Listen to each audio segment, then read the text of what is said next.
दिल्ली के ऐतिहासिक मैदान रामलीला मैदान में आयोजित लोकतंत्र बचाओ रैली में उपस्थित हमारे इंडिया अलायंस के सभी हमारे नेतागण, कार्यकर्तागण, पदाधिकारीगण,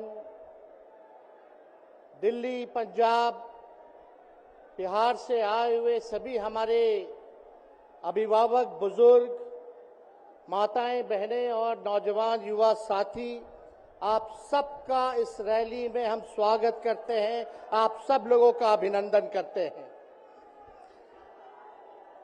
ये दिल्ली की भीड़ बता रही है कि मोदी जी जिस तरह से आंधी की तरह आए थे उसी तरह तूफान की तरह चले जाएंगे। पहला रैली हम लोगों ने पटना में किया, दूसरा बॉम्बे में किया और तीसरा आज जो है दिल्ली में हो रहा है। और मैं बता दूं, देश के कोने कोने में जहां भी हम लोग जा रहे हैं वहां जनता का साथ, आशीर्वाद मिल रहा है। आज हम सब लोग एकजुट हुए हैं देश के लोकतंत्र, देश के संविधान, देश के भाईचारा को बचाने के लिए। जिस हिसाब से देश में बांटने का काम किया जा रहा है, भाई को भाई से लड़ाया जा रहा है, नफरत की राजनीति की जा रही है, उसलिए हम सब नेता आपकी लड़ाई के लिए हम सब लोग आए हैं और आपकी लड़ाई लड़ रहे हैं। और हम लोग सब लोग चाहते हैं कि इस लड़ाई में आपका साथ मिले, आपका आशीर्वाद मिले और आपका प्यार मिले। जो लोग नारा लगाते हैं अब की बार 400 पार, उनका मुंह है, कुछ भी बोलेंगे, लेकिन एक बात तय है, जनता ही मालिक है, आप मालिक हैं और आपको तय करना है कि देश के शासन में कौन बैठने का काम करेगा। आज यहां दिल्ली की जनता से पूछना चाहते हैं, वो लोग नारा लगा रहे हैं, टारगेट फिक्स कर रहे हैं, अब की बार 400 पार, ऐसा लग रहा है कि पहले से ही ईवीएम सेटिंग हो चुका है। ये लोग फिर भी आप लोगों से पूछना चाहते हैं कि आप लोग, ये लोग जो नारा लगा रहे हैं, क्या वो सच होगा या वो सत्ता से बेदखल करिएगा? हाथ उठा के बताइए, इनको सत्ता से बाहर करना है कि नहीं करना? आज हम सब लोग देख रहे हैं कि देश में अघोषित इमरजेंसी लागू हो चुकी है। देश में सत्ता में जो लोग बैठे हैं तानाशाह रवैया अपनाने का काम कर रहे हैं, घमंडी हो गए हैं लोग। और आज हम लोग किसी को गाली देने नहीं आ रहे, लेकिन जो आंख से देख रहे हैं वो बताने आ रहे हैं, जो महसूस कर रहे हैं वो बताने आए हैं। सत्ता में लोग जो बैठे हैं, विपक्ष का धर्म बनता है, कर्तव्य बनता है कि उनसे हम लोग सवाल करें। आज मेरा मानना है कि देश में सबसे बड़ा अगर दुश्मन है तो बेरोजगारी है, महंगाई है, गरीबी है। आज यहाँ लोग हैं, नौजवान हैं, नौजवानों से पूछना चाहते, बताओ कितने नौजवान यहाँ जो हैं मोदी जी ने नौकरी दिया? हाथ उठा के बताइए। कोई नहीं मिलेगा। मोदी जी ने कोई नौकरी नहीं दी, सब कुछ जो है प्राइवेटाइज कर दिया। और हम लोगों ने बिहार में जब कांग्रेस लेफ्ट, इंडिया अलायंस की सरकार थी, 17 महीने में 5 लाख नौकरी हम लोगों ने देने का काम किया। आज किसान तबाह है, युवा परेशान है, लेकिन किसानों से मोदी जी को मिलने का समय नहीं है। मोदी जी मिलते तो प्रियंका चोपड़ा से मिलेंगे, किसानों से नहीं मिलेंगे।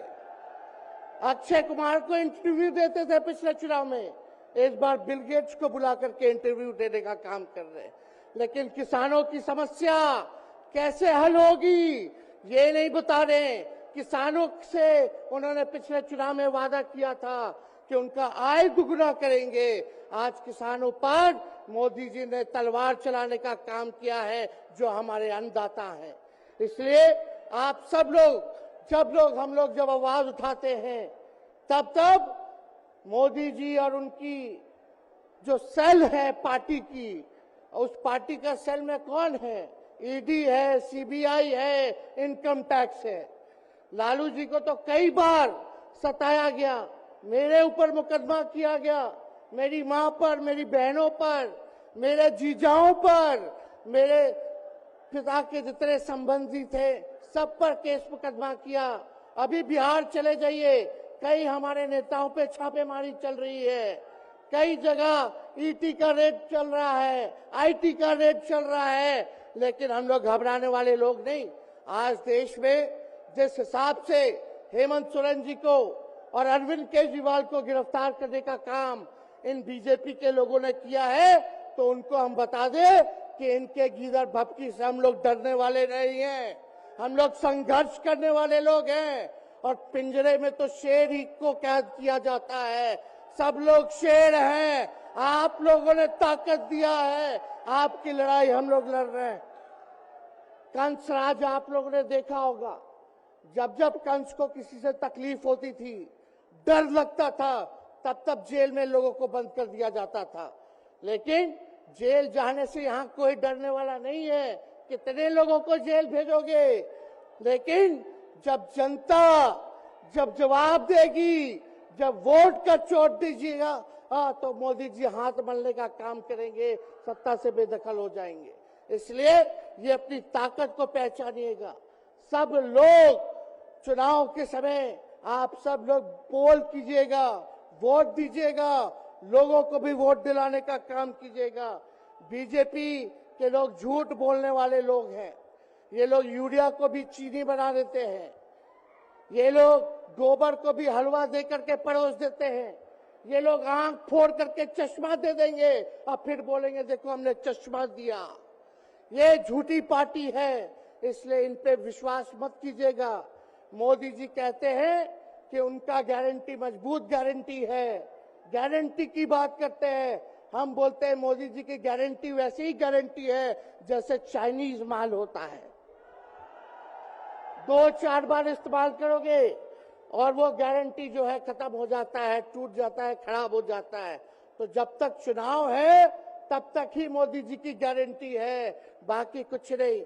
2 करोड़ रोजगार का क्या हुआ, 15-15 लाख रुपए का क्या हुआ, ये जवाब नहीं देने वाले, लेकिन हमेशा जो है प्रोपेगेंडा चलाने का काम करते हैं और लोगों को भटकाने का काम करते हैं।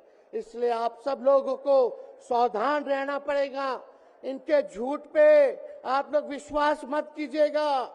और हम सब लोगों ने आज तस्वीर देखा, आज तस्वीर क्या देखा कि आज महामहिम राष्ट्रपति जी अडवाणी जी को भारत रत्न देकर के सम्मानित कर रही थी। मोदी जी अडवाणी जी के बगल में बैठे हुए हैं, राष्ट्रपति खड़ा होकर के सम्मानित कर रहे हैं, लेकिन मोदी जी खड़ा भी नहीं हुए राष्ट्रपति के सम्मान में, खड़ा भी नहीं हुए। इससे पहले भी हम लोगों ने तस्वीर देखी कि राष्ट्रपति पीछे पीछे चल रही है, मोदी जी आगे आगे चल रहे हैं। ये हम आप सब लोगों को बताना चाहते हैं कि इनका संविधान पे कोई विश्वास नहीं है। ये लोग नागपुरिया कानून को लागू करना चाहते हैं, आरएसएस के एजेंडे को लागू करना चाहते हैं। इसलिए ज्यादा कुछ ना कहते हुए एक आंकड़ा हम जरूर बताना चाहेंगे। देश में इंटरनेशनल लेबर ऑर्गेनाइजेशन ने सर्वे किया है, उसमें आंकड़े हैं कि आज देश में बेरोजगारों में से 83% युवा है। पढ़े लिखे युवाओं में बेरोजगारी लगभग 65% है। ग्रामीण क्षेत्रों में सिर्फ 17.5% युवाओं के पास ही काम है। यानी भारत की आत्मा गांव में 82% युवा आज बेरोजगार हैं और मोदी जी इसके बारे में कोई काम नहीं किया। आप एक बार विश्वास कीजिएगा, अगर इंडिया सरकार की अलायंस की सरकार बनती है तो नौजवानों को हम लोग नौकरी देने का काम करेंगे, बेरोजगारी को दूर करेंगे। और जाते जाते बहुत सारे नेताओं को बोलना है, लेकिन एक अंत हम करेंगे एक गाने के साथ। और आप लोगों ने गोविंदा का फिल्म का एक गाना सुना होगा कि तुम तो धोखेबाज हो, वादा करके भूल जाते हो। रोज रोज मोदी जी तुम ऐसा करोगे, रोज रोज मोदी जी तुम ऐसा करोगे, जनता जो रूठ गई तो हाथ मलोगे। अरे तुम तो धोखेबाज हो, वादा करके भाग जाते हो। तो आप सब लोगों को बहुत बहुत धन्यवाद। आप सब लोगों का आशीर्वाद मिले और हम सभी लोगों जो है आज मिसेस केजरीवाल और हमारी बहन कल्पना जी के साथ हम लोग जो है मजबूती के साथ खड़े हैं और इस लड़ाई को लड़ेंगे और जीतेंगे। बहुत बहुत धन्यवाद। जय हिंद। बहुत बहुत धन्यवाद।